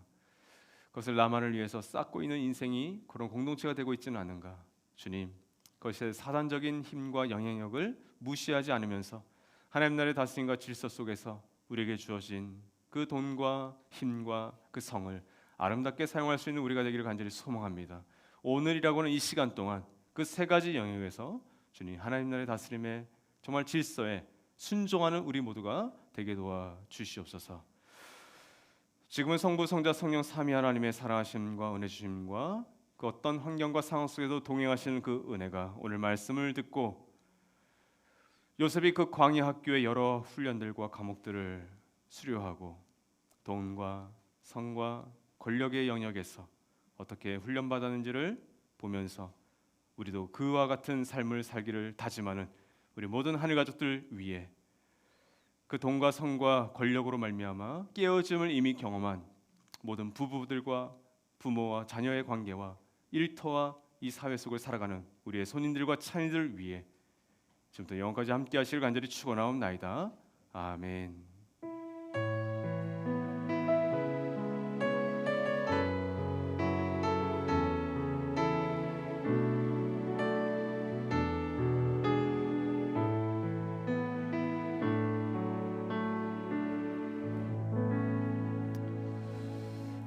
예배를 마쳤습니다. 각 가정에서 또 일터에서 하나님 나라의 다스림과 질서대로 우리에게 주어진 것들을 잘 사용하시는 하루 되시기를 주님의 이름으로 축복합니다.